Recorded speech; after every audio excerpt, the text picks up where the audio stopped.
The second and final expansion for Dark Souls 3 was announced, and seemingly out of nowhere. I mean, I was just getting the lube out for Resident Evil 7. This epilogue of sorts is titled The Ring City, and it launches in 2 months.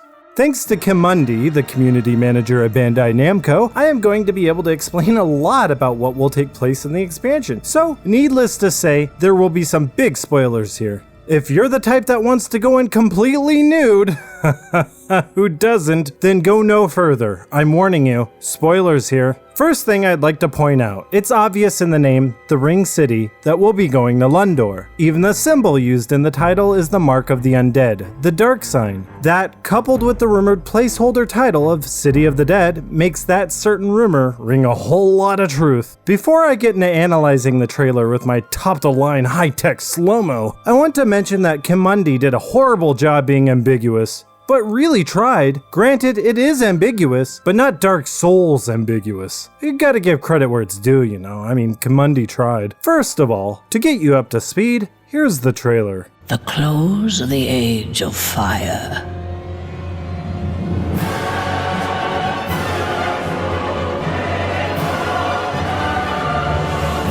The Ring City is said to be at world's end.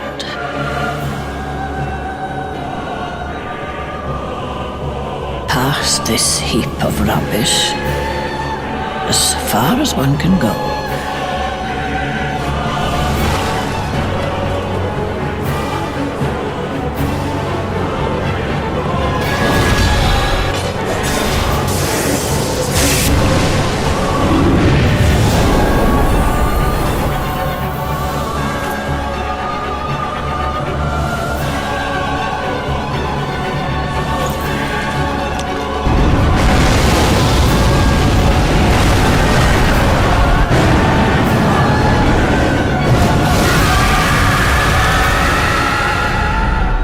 Okay, now that that's over, I want to go through all the released images first, then try to make sense of the trailer we just saw.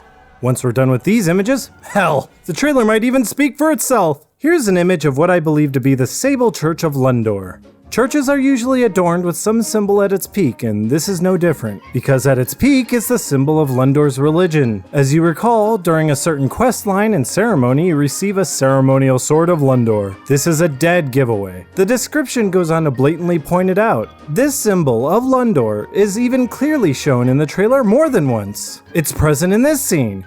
Then there's this shot of the church adorned with the symbol. I'm not too sure about the surrounding areas yet, but the church is quite evidently on its own plateau. Access to it may be from below, or possibly, if you take a closer look, you can barely see an NPC squatting right there who may help you find a way inside. I believe this is the rather large giant seen in the concept art. The image description describes that this gray giant used to be a judicator that worked under the gods. That's a pretty big deal. He could play a pivotal role in this expansion, and if not, could at least share a great amount of history with us. And if not even that, he'll likely help you get into the Sable Church, as evident in the outstretched hand grabbing for you. This giant of great status has existed since the Archdragon was found. That doesn't give us any clear timeline, but that Archdragon could possibly be the slain one within Archdragon Peak. Then there's this image of a player holding a head of a dragon as a shield, the description for which explains that this is the head of a descendant of that archdragon and has a special skill as if it's still alive. It just has a skill, like all shields have a skill. Oh, look at this image, a door. A fucking door is a shield. That's impractically cool. It must weigh a fucking ton.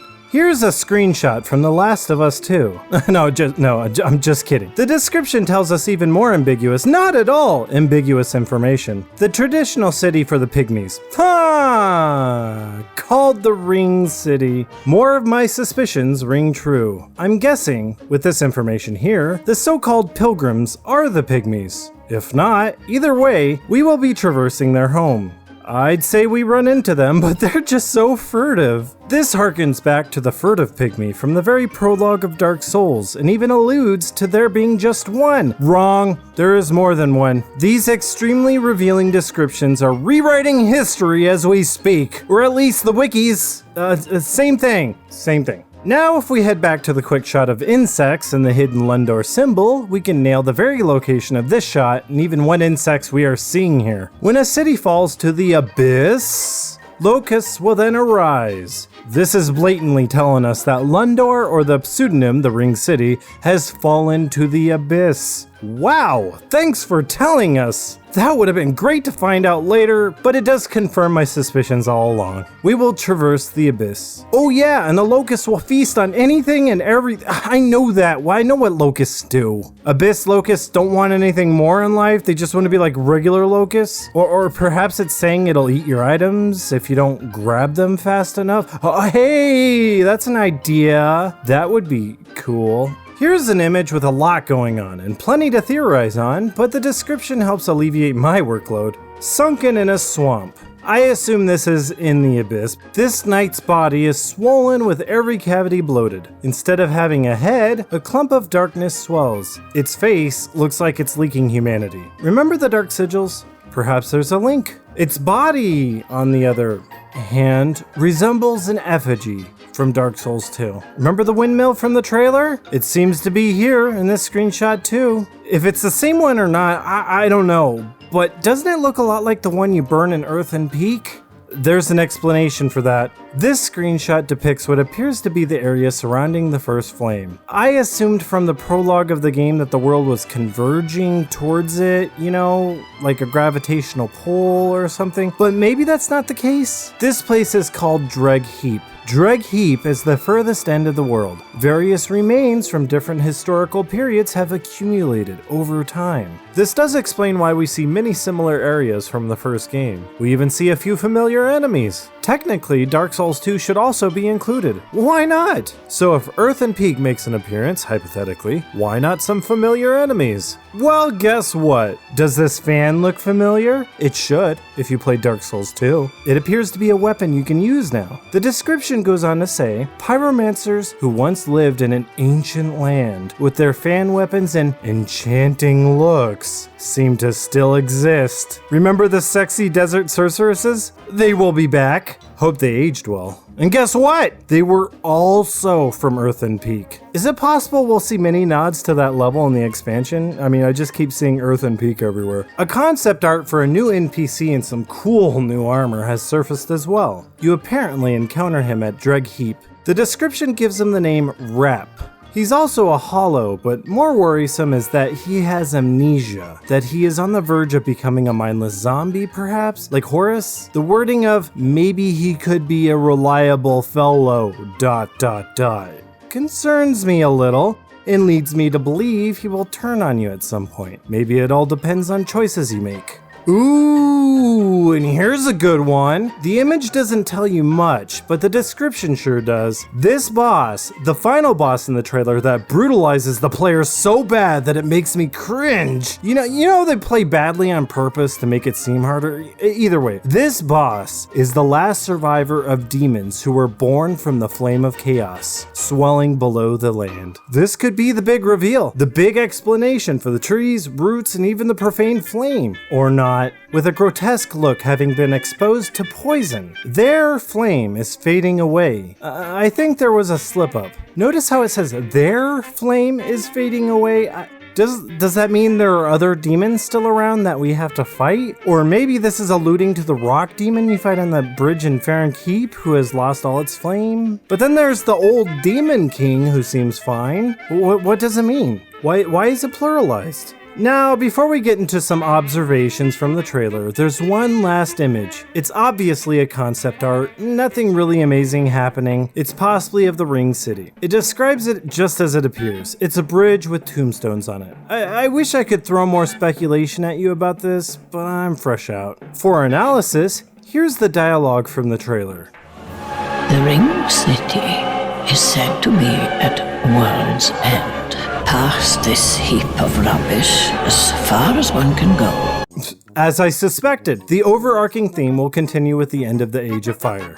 But more importantly, we have a sense of progression now. Dreg Heap is not the furthest reach of the world as described earlier. Rather, the Ring City lies beyond that. From there, you encounter the abyss and the church in no confirmed order. Now you may notice, standing off on the edge there, looking out at the drug heap, there's a pilgrim, and the likely narrator of the trailer, who I assume helps guide you. Then, as you can see, there's this branch-bodied, winged creature who resembles an aged and hollow moonlight butterfly. Behind it are more tree branches, and in the bottom, the windmill yet again.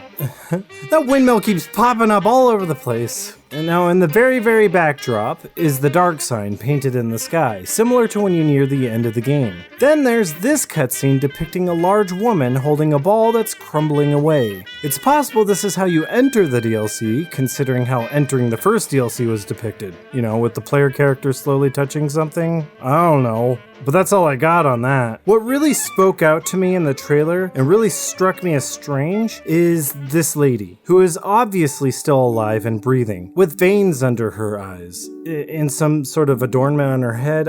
It's possible she's an angel, judging from her attire. The very angel that visited Gertrude. She could even be the Queen of Lothric. You know, I'm gonna stop speculating. It could go on and will most likely be completely wrong, so I'm gonna stop. I'm gonna stop right there. But I'm wondering where that leaves Uncle Gale. You know, Gale, the slave knight. He seemed to run off to find the dark soul of man. I'm wondering if he'll pop up in this expansion. I was pretty sure of it. But that's it. That's all I got. So, are you hyped for this second expansion and the final content we may receive in the Dark Souls universe, sadly called the Ring City? I have to say, it is not at all what I was expecting visually, and that's a great thing. You know, Miyazaki always delivers. I did not expect that trailer. That blew my mind. It looks to be a much more fulfilling and satisfying expansion than the meager first attempt, am I right? It's unfortunate Bandai Namco were so compelled to give pretty much everything away to hype the last expansion. Like everyone forgot about the game and needed reason to pick it up again. Well, that's their marketing team for you. I'd like to thank all my viewers, subscribers, and even my patrons especially. These guys are the reason I'm still able to do what I do. A very special shout out to the following patrons: the legendary Chris, Sandre Frieswold, and GSXP. The heroic Tyler Hunter and Samuel Michael. The elite Felipe Russo, Andreas Sanaske Birnbaumer, Drakukant, Alex Loop, Jonathan Ryan, Swifty, and Sigma Undine Goodnight. Hey, thanks again for watching, and if you haven't, subscribe. Check out my other videos, or be a doll and become a patron too. I have to eat. My brain is deteriorating. I tried going without eating once. It made me hungry. Please don't let that happen again. My brain. Pardon.